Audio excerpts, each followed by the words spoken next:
Hi, it's Lara here. Welcome to your weekly astrology forecast. This is for the week of April 29th to May 5th, 2020, but it's for well beyond that as well because we are going to be talking mainly about the nodes of the moon shifting signs. And this is something that lasts for about 18 months.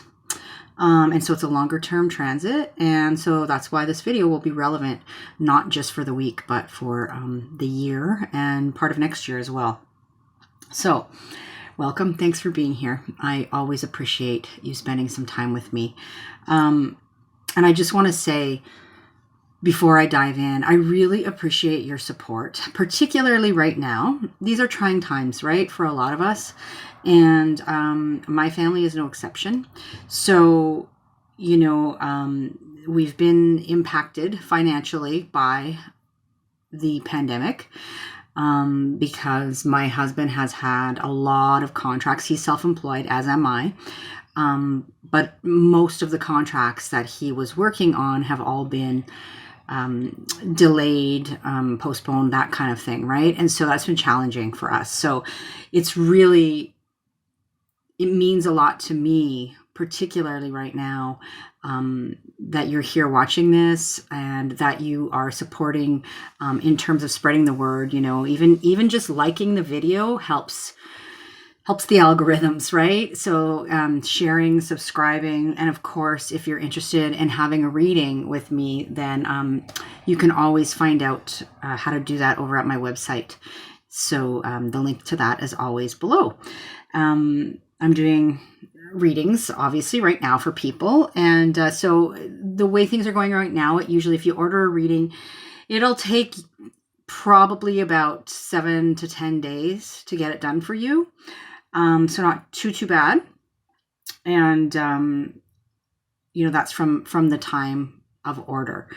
And that's where I'm kind of trying to put my focus. Obviously, I've got a lot to focus on at home with my kids being home, as I know, pretty much all of you do too.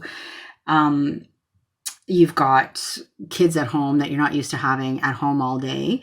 And so that's challenging. And then, a lot of you are trying to work from home. Some of you aren't used to that, I know. And so those are, challenges that we're all facing and working through right now. And so, obviously I've got a lot more focus in those hours that my kids would normally be at school. They're not. And so just like many of you. And so lots of my focus is going there. Lots of my focus, to be honest with you, I got a wonky hair situation going on today that's driving me nuts. Anyway, it's raining, right? So frizzy hair happens. Lots of my focus has been on just the day to day. Like we're all in this space of change and transition, and it can be unsettling, right? Particularly if you are somewhat sensitive, or if things have been completely, derailed for you in some way. And so, it's, I relate to all of that. But what I started to say was, so,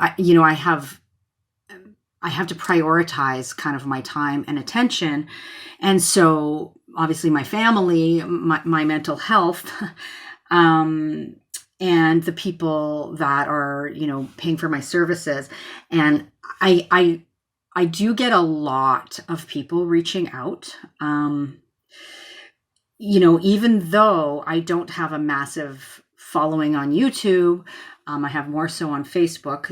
It's not massive, but I get a lot of people reaching out to me privately. And a lot of times people are asking for advice or, these kinds of things. And I don't, I don't mind it, but it is a draw and a drain on my energy. And so I kind of have to prioritize, and if I don't always get back to you in a timely fashion, then that's why. And so, I hope you understand. But so I just wanted to start out, and say that, and of course, say that I hope things are going okay for you, whatever your situation is. You know, we all continue to be in this crazy butterfly soup, right? This transitory time and this upheaval. So not easy. And these last couple days in particular may have felt it a bit extra trying because we had Mercury and Saturn squaring off. That aspect is starting to wane now, right? Starting to ease up. But I know for me, yesterday, for all of us, the aspect was exact yesterday. And yesterday I had a really difficult time in terms of feeling really mentally kind of drained and oppressed, a little bit almost depressed, right? With Mercury and Saturn, and a lot of challenging sort of thoughts and that sort of thing. Also, though, that energy can be good for deep concentration and for study. And so I did try to use it in that way as well. And I did a lot of, I spent quite a few hours doing some research and some reading and kind of distracting myself in that way and absorbing things in that way. So if you felt a little bit off in terms of, like mentally kind of feeling challenge, difficulty with, mental rigidity even, or your mental well-being hasn't been that great, you've been really mentally drained, or running into kind of obstacles. I mean, Mercury Saturn square can also be about,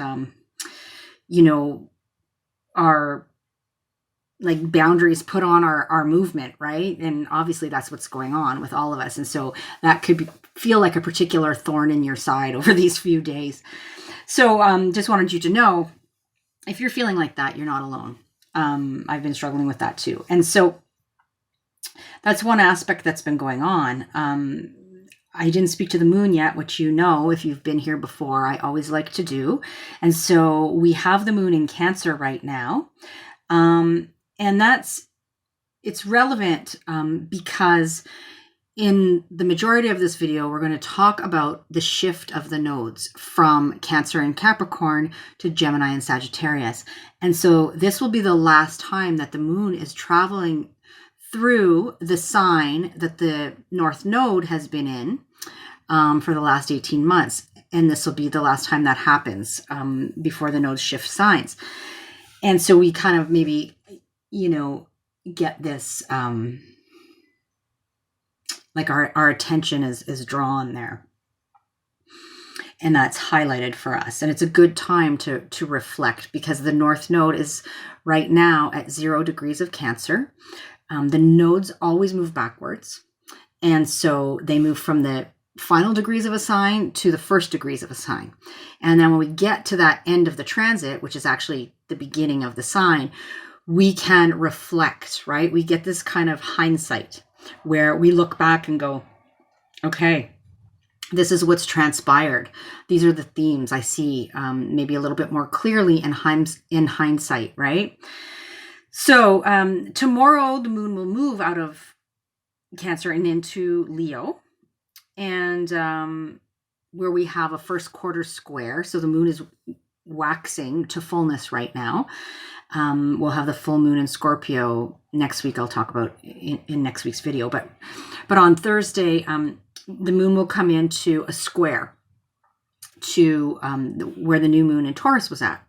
And that tends to be the period in the cycle where it's like, okay, some adjustments need to be made to whatever we started or whatever was begun or initiated at the time of the new moon. And we may have a bit of a crisis or a challenging moment, or just we realize that we may need to make some kind of adjustment, or, there may be some tension or something like that needs to be worked through. And then on Saturday, the moon moves into Virgo. So Saturday, throughout the weekend can be a good time to do some organizing, some research, those Virgo loves attention to detail. So some cleaning, spring cleaning, that sort of thing. And then on Monday, the moon will move into Libra, where she'll stay for a couple days, 2-3 days, and then we'll move into Scorpio later on, where we'll have the full moon, and we'll talk about that in next week's video. So I talked about the Mercury square Saturn thing. The other thing I want to mention before I talk more about the nodes is we've got Venus squaring Neptune this week as well. And I think I touched on this in a previous video. And that's happening, it's relevant, particularly relevant for us because it's happening more often than usual. Because Venus is retrograding in Gemini, so spending an extended stay in Gemini, which I did a video on. And so Venus and Neptune are squaring off May 3rd, so this week, May 20th, again July 27th, and then later in the year in December, there will be another square, but that will be from Sagittarius. But these three squares coming up are kind of highlighting these themes, right? And what are those themes? Venus square Neptune, just to remind you. So on the kind of more challenging side, this can be about uncertainty, confusion, fogginess, sort of delusion, not seeing things clearly in relationships, in relation to ourselves. So even like our physical appearance, we can have a distorted perception of people, of other people, of ourselves. And it's just best under this influence to kind of wait it out, and make sure that you're getting a clear picture. So for example, right now we've got obviously things like hairdressers and estheticians are not deemed essential services. So many of us haven't been, to the hairdresser for a while. And I know for some people that's a big deal, right? They're used to getting their hair done regularly. They're used to getting nails done and facials and all this stuff, and that's not happening. And so that may impact the way you are kind of seeing yourself in terms of physical attractiveness and stuff. And just know that Neptune can really distort that and make us think maybe that things are not as they appear, right? And so a few strands of gray hair are not the end of the world kind of thing.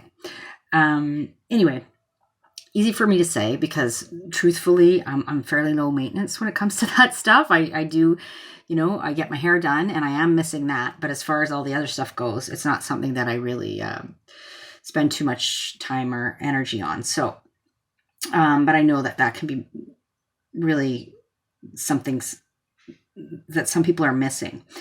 So, but the plus side of this, right? Let's focus on that for a second. Is that this can make us more generous towards others, towards ourselves, have more compassion and empathy for other people and for ourselves. So ideally, this is how we use this energy, right? And it's also a really great time to do something creative or spiritual. So spiritual practices, creative, projects. So any kind of art, music, dance, spending your time on any of those things or enjoying any of those things or, any kind of spiritual practice. It's good energy for that. So, I will leave that there, and we have lots to talk about in terms of the nodes changing signs. So let's talk about that now. I'm going to show you the chart before I dive in. Okay, so here is the chart for today. So as I said, the nodes as of this recording are still in Capricorn and Cancer, right? 0 degrees. North node in Cancer, South node in Capricorn.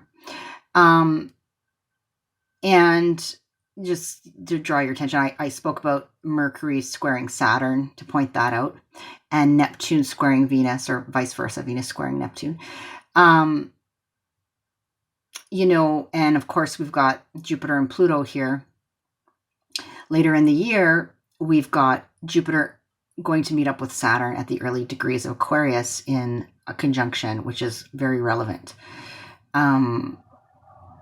But really what I want to draw your attention to is the nodal axis and how it's going to be shifting from Cancer and Capricorn to Sagittarius and Gemini. Okay. And Venus is in Gemini right now. So this has an impact on the collective and our collective evolution, because the nodes speak to our destiny, right? The North Node is about what we are evolving towards, what we're being pulled to, drawn to, magnetized towards. It's the great unknown, though. So we can hesitate to embrace the North Node because it's a little like, I don't know what's over there. But then when we do it, it has a positive impact. Because it's really what our soul is craving, right? And in this case, our sort of collective soul. And then the South Node is what we are needing to purge, to let go of, to evolve from. And that's a really simple explanation. It's about the past, right? Whereas the North Node is more the future. It's future oriented. And so as the nodes shift signs, our focus shifts as a collective, in terms of, our collective evolution. We all have the nodes in our own birth charts and our individual birth charts. But they won't necessarily be in Gemini and Sagittarius, right? But they're always across the sky from each other. And the nodes in our personal birth chart speak to our individual soul's path and soul's evolution. And I always talk about that when I do a full birth chart reading for people. But the nodes where they're at in the sky now, and as they transit, they speak to our collective evolution, but they also impact us individually because they draw our attention to certain areas of life, wherever they're transiting through, and what we are, like our evolution in real time in those areas, right? What we're being called towards, what we're being asked to let go of as individuals as well. So hopefully that makes sense to you. And so the nodes shift signs about every 18 months. So for the last 18 months, they've been in Cancer and Capricorn. And then between May 5th and January 2020, they will be in Gemini and Sagittarius. North Node, Gemini, South Node, Sagittarius. And the nodes are not actually planetary bodies, just so you know. They are points in the sky that have to do with where the moon crosses the ecliptic. So we won't get into the technicalities here. I don't really have time for that. But so you can't look through a telescope, my point here is, and see, the North Node, though. That's just what I want you to know. And then the nodes return. They have a nodal return. They return to the same signs every 18 years. So 18 years from now, the nodes will shift back into Cancer Capricorn, where they've just finished their journey. And so 18 years ago, we had the South Node in Gemini.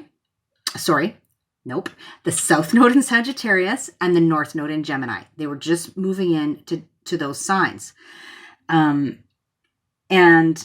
so you can think back to what was going on for you at that time. And you can get insight into what the themes will be that are playing out for you again. Right. And so when I did this for myself, it was really telling, because that would have been mid-October 2001 for all of us, right? To early April 2003. The North Node was in Gemini and the South Node was in Sagittarius. And for me, a massive change occurred. I started teachers college, and I also in that time got my first full-time teaching job. And so I was commuting every day to a city where there's a teachers college, because there didn't used to be one in the city that I live. And so at that time, and so every day I was spending like 4 hours on the road commuting to and from school and doing all my schoolwork and then doing my teaching placements locally. And that's what was going on for me. I was learning how to be a teacher, which is very Gemini Sagittarius. And that's what was going on for me. And interestingly, like for me, this is on the 4th, 10th house axis, right? Of home, and which is 4th house, just put it simply, and sort of, private life and public life. And so those things I was spending less and less time at home, South Node, in the 4th house, because I was commuting, right, to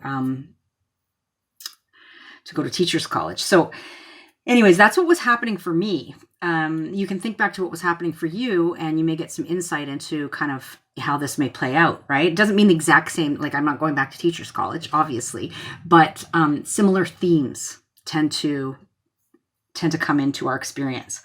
Globally, the last time we had this nodal placement, we had, among other things, the SARS outbreak, right? So you can see, very interesting, isn't it? And then just really briefly, so every 18 years, nodes will be in the same sign. And then every 9 years, they'll be in the opposite signs. So in March 2011 to the end of August 2012, we had the North Node in Sagittarius and the South Node in Gemini. And so these are kind of like, it's the same themes and the same areas of your chart that this will be happening in, but in a different way. And so for me, again, just to illustrate, right, how this plays out in real life, that was when I actually left my teaching career, teaching as an elementary teacher. I spent, almost 10 years doing that. And then I went to work in a local healthcare organization. And I did staff education there. And that's when I learned about a lot about working online, about online teaching and learning, and really honed my tech skills more, became more and more comfortable with that. I started contemplating my website and starting a blog. So I went, in that period, I went almost like I was still a teacher, but I was beginning something new, right, in that area. And so because I wasn't super familiar with the technology and all that stuff and teaching in that way. So you see how that plays out. Quite interesting. So another thing I want to mention to you is the nodes are connected to the eclipses, right? So they happen in close proximity. So where the nodes are at speak to where the eclipses are going to be happening. And so as the nodes shift out of Cancer and Capricorn, we shift out of eclipses in Cancer and Capricorn, and the eclipses will start to happen in Gemini and Sagittarius instead. And I will speak to the specifics as we get there, but I'll give you a heads up on the first couple that are happening this year. So June 6th, we're going to have a lunar eclipse at 15 degrees Sagittarius. And June 20th, the solar eclipse is actually going to be 0 degrees Cancer, which is where the node of the moon is right now. But the node will have shifted into Gemini. It'll be at 29 Gemini at that point. So you see, it'll be in close where the moon is and where the nodes are. That's what marks the eclipses. So they have to be within a certain amount of degrees. So 0 degrees Cancer, June 20th, and then July 4th, a lunar eclipse at 13 degrees Capricorn. So those two eclipses in Cancer and Capricorn will be finishing out the story, the eclipse cycle that has gone on for the last sort of 18 to 24 months, right, in the Cancer Capricorn areas of our chart. And then November 30th, we'll have a lunar eclipse in Gemini at 8 degrees, and December 14th, a lunar eclipse at 23 Sagittarius. So you can take note of those dates if you want. And particularly if you have planets and points around those degrees in those signs, these eclipses will be significant for you. And if you have, getting back to the nodes here, if you have your natal nodes in Gemini and Sagittarius, this will be a significant time. Also, if you have your natal nodes in Virgo, Pisces, right? This will be significant because Virgo and Pisces will square that nodal axis. So these we are shifting from the cardinal energy of Cancer and Capricorn into the mutable energy of Gemini and Sagittarius, right? So the mutable signs are kind of being triggered over this 18 months in particular. But again, all of us are feeling it, right? But if you have significant energy in Gemini, Sagittarius, Virgo, or Pisces, this is likely to be pretty obvious to you. So, what else do I want to say? Well, speaking of mutability, right, which is this quality of being adaptable and flexible, is really going to be the name of the game for all of us over the next 18 months. We are being asked to become adaptable and flexible, and that is not necessarily comfortable for everyone. If you are a very mutable person, if you have a lot of mutable energy in your chart, it may not be so uncomfortable for you. If, on the other hand, you have a lot of fixed energy in your chart and you don't super like change, right? And the fixed signs are Taurus, Scorpio, Leo, and Aquarius, this may be a little bit more challenging for you. But it's the less you resist, the easier it will be. So just briefly, what is this about on the whole? What are the themes that we're being called towards, right? In Gemini, the themes we're all basically being asked to be more like Gemini for these next 18 months. And what does that mean? Well, Gemini is a mutable air sign about the mind and the thinking and the intellect, right? Ruled by Mercury, as is Virgo. But so some themes that will be highlighted for us are anything that has to do with mental processes, with communication, with socializing, with intellectual kind of curiosity, in experimentation, the sharing and gathering of information, collecting facts, anything that is online, digital, media, commerce, short distance commutes and travel, right? Like more things in our community and our, places we can go that involve, like car travel or bus travel, not so much planes, not long distance travel. That's what we're moving away from because the South Node is in Sagittarius. So writing, speaking, logic, facts, technology, beginner's mind, right?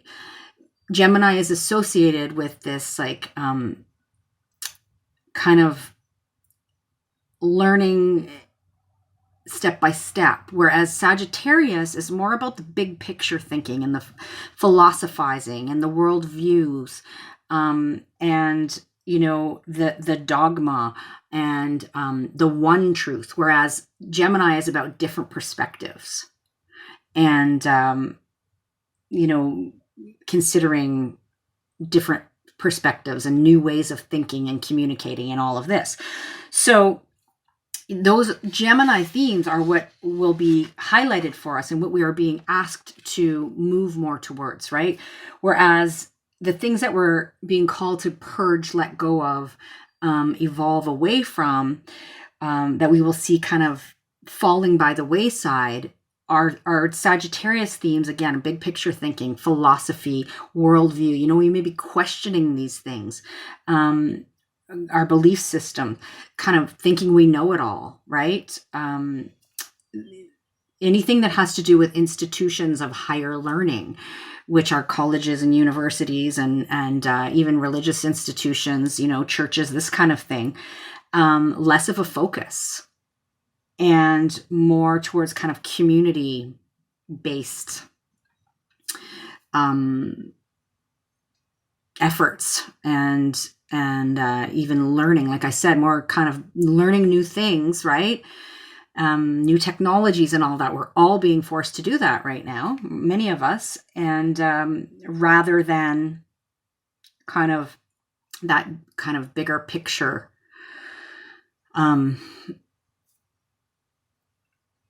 philosophies and like Sagittarius can be on the soapbox and pontificating about this way is the right way. The guru, and I'm the one you should listen to. But we're moving away from thinking one person has all the answers or has the way, thinking that there's, as I said, one truth, right? And then, I think we're also going to move away from massive expansion, right? Growth, like just too much going overboard with things. It'll be a focus more on the smaller things than the bigger things, right? Even smaller groups, or there's probably going to continue to be restrictions on, the number of people that can gather, that sort of thing. Focusing on our local communities. I think I already said that, as opposed to, foreign travel, like airline travel. That's going to be hugely impacted, and at least over these next 18 months, with the nodes, the North Node moving into Gemini and the South Node into Sagittarius. So, if you're someone who's been resistant to technology, for example, now would be the time to get on board, because it's resisting that will make it harder for you. And trust me, I'm speaking from somebody who, I resisted cell phones, I resisted Facebook, I resisted all the things. Ask my family and my friends. I didn't really care about any of that. And here I am, right? And most of the work I do is online now. And right now I'm kind of feeling fortunate because that is something that will see growth and will be beneficial over these next 18 months, right? Having that kind of know-how. And then, but on the downside of this energy, it can be information overwhelm, right? It can be mental health issues, although a focus on mental health is not necessarily a bad thing. We can be too much in our heads, right? And need to be mindful of that. And then there can be this kind of constantly changing direction and trying to keep up, or changing our minds, new information. Now I have new information. Now I think this. Now I'm going to do that. And that's all part of the process, right? But it can be overwhelming. So I think I will leave that there. I'm going to quickly go through each of the signs and tell you what houses this is playing out in for you, and so that you have an idea of that. And then if you have any questions about anything I've said, then, post those below, because other people may be wondering the same thing. But we will begin, and it will be speaking to, first and foremost, your rising sign or your ascendant. But you can also listen for your sun and moon signs as well. So we're going to start with Gemini, because Gemini, obviously, the North Node is moving into your sign, and we are looking to you as an example of what we should focus on over these next 18 months. And so you are sort of being asked to come into your own, evolve more, right? North Node in your sign, to yourself. First house is I, me, mine. Who am I? Being called to be more Gemini than ever, sort of thing. Also, more focus on the physical body, the physical vitality, the physical appearance, what you project out to the world, how the world perceives you, right? How you approach the world is all first house. And that's where your North Node will be. And then your South Node will be in your 7th house of one-to-one relationships. So letting go of, purging, releasing, maybe, toxic relationships, maybe any relationship patterns that aren't working for you. Just less of a focus on the other and more of a focus on the self over these next 18 months. So that's you, Gemini. Cancer, the North Node's moving into your 12th house. So a call to focus more on what goes on behind closed doors, to maybe self-sabotaging habits, and potentially, things that go on in your unconscious, a focus on spiritual, pursuits, a connection to a higher power, whatever that means for you, a focus maybe on mental health, and on potentially also on There could be more focus on things like hospitals, long-term care facilities, rehabilitation facilities, hospices, spiritual retreat centers, which maybe you have to take those things online, certain things. Those kinds of, that I often speak about, like places tucked away from the world sort of thing, being 12th house. And then, letting go of things connected to your 6th house, which is a daily routine, certain habits around health and wellness, being of service in certain ways that are no longer working for you. This can have to do with pets, something around surrounding pets as well. But all of this in context of what I've already said, right, Cancer? So that's for you. Moving to Leo, you got the North Node moving into your 11th house, Leo. So that is more of a focus on the group as opposed to the self or the individual, right? Putting your attention on collaborations, organizations, and clubs and friendship groups, online networking, your hopes and dreams for the future, but as they benefit the collective, as they benefit humanity, right? Humanitarian pursuits. Maybe connecting with people who can benefit your hopes and dreams, as long as they are focused on the collective, right? On the greater good.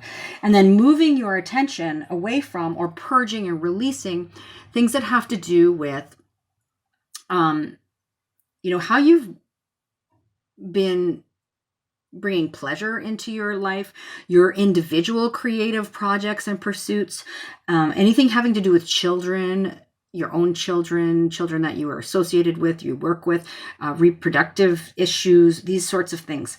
Some releasing and purging in those areas.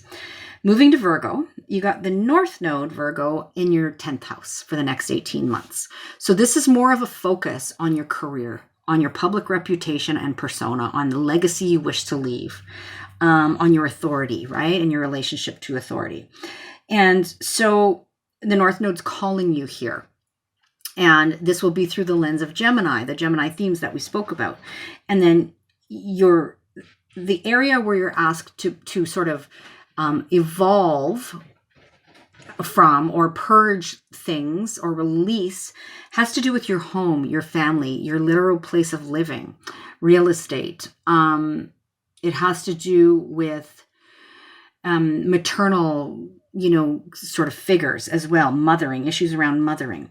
So those are the themes that are highlighted for you, Virgo. And we're going to move to Libra, where we've got the North Node in the 9th house. And for you, Libra, this is calling you to more of a focus on higher learning, in some way, long distance travel. And I know that sounds contradictory, because I said there'll be less of a focus there. There'll be more restrictions on long distance travel, that sort of thing. But maybe you're somebody who works in like the airline industry, for example, right? And so you're going to have to focus there because changes are coming, for example. But this can also have to do with your philosophy and your belief system and those things evolving, right? Anything having to do with like even a place of higher learning, like a college or a university or religious institution even. And then moving away from or letting go of or purging things that have to do with 3rd house, which is immediate environment, right? Communications. It has to do with sort of shorter distance travel. It has to do with your peers, your teammates, workmates, siblings, cousins, neighbors, these kinds of things. So something shifting, changing, being released there. Moving next to Scorpio. Scorpio, you've got North Node in your 8th house. 8th house is other people's money and their resources, their time and energy. So more of a shift towards what you can gain from that and evolving towards that, an intimate sort of merging, maybe getting a new business partner, or working with somebody like a therapist on psychological healing, of deep wounding that you have, and moving away from kind of going it alone in terms of earning money from your skills and talents, you know, kind of, and more being connected to other people in some way. Also, you know, your values may be shifting and changing. That's very second house. Your sense of self-worth, you know, and letting go of certain things in that arena is being called for. Moving to Sagittarius. Sag, you've got the North Node in your 7th house. So this is calling you towards more focus on one-to-one relationships, right? And maybe communications and all those Gemini kind of themes in one-to-one relationships. So partnering up with other people. This also can have to do with signing new contracts and agreements and focusing your energy and attention there. And then letting go of things that have to do with your self-image, your kind of just focus on I, me, mine, you know, the lone wolf sort of thing. Letting go of certain things that may be like draining your physical wellness and vitality. Those sorts of things. So that's what's going on for you, Sag. Listen to the intro definitely for the context. And then Capricorn, you've got the North Node transiting your 6th house for the next 18 months. So a focus here, right? Calling your attention to deal with things, and you'll have experiences that are evolving you forward in relation to your daily grind, your daily routine, your health and wellness habits, anything around health and wellness, how you are in service, even pets, this can involve as well. And then moving away from or letting go of or releasing things that are 12th house related, which are things like, you know, spiritual pursuits, things like things buried in your unconscious, self-sabotaging behaviors, anything that may be connected to a place that's tucked away from the world, you know, like a hospital or a prison or a rehab facility or anything like that. So that's what's going on for you, Capricorn. And then we've got Aquarius, where the North Node is transiting your 5th house for the next 18 months. So for you, the focus is on what brings you pleasure and joy, children, your own children, anything around reproduction, other people's children you work with, your individual creative projects and expression. That's where the North Node is drawing you to and asking you to release and let go of anything that's no longer serving you in relation to your friendship groups, maybe old hopes and dreams for the future that are no longer relevant to you anymore, any kind of groups, organizations, clubs you've associated with. So that's for you, Aquarius. Next, we've got Pisces. Pisces, you've got the North Node transiting your 4th house for the next 18 months. So that brings your focus to issues around home and family and place of living and real estate and your emotional security and issues around like mothering or, you know, nurturing female figures. And you're being asked to purge or let go of or release things in the 10th house arena of your public reputation and persona, the legacy you wish to leave, authority, the patriarchy, your own authority, your career, and those kinds of themes, right? So something sort of purging something in that area will serve you moving forward. And next we have Aries. Aries, you've got the North Node transiting your 3rd house. So North Node pulling your attention towards your local community, your immediate environment, and the people in it, your communication style, anything communication, your thought processes, this sort of thing, right? And then the 9th house, so higher learning, your philosophies, your worldview, your belief system, long distance travel. These are the things you're being asked to release, let go of, you know, purge, move on from, sort of thing. Whatever's no longer working for you or serving you in that arena, right? And moving more into that 3rd house arena. And then last but not least here, we've got Taurus. So Taurus, you've got the North Node transiting your second house for the next 18 months. So this brings focus to your personal resources, right? Money, time, energy, sort of how you make your money through your skills and talents. It has to do with what you value and your worth, your self-worth, right? So more focus there. And then I'm moving away from other people's time, energy, money, other people's resources, moving away from more sort of intimate sort of connections, or maybe a focus on psychological wounding, purging things there, releasing them, letting go of what no longer serves you in relation to those things. And so that's all 12 signs. And there's a lot of information to cover here. And I hope that I gave you enough that this all makes sense. But, if you want to know more, then please do let me know. And if you want to have a reading, then reach out. Okay. Take good care. And I will talk to you later. Bye-bye.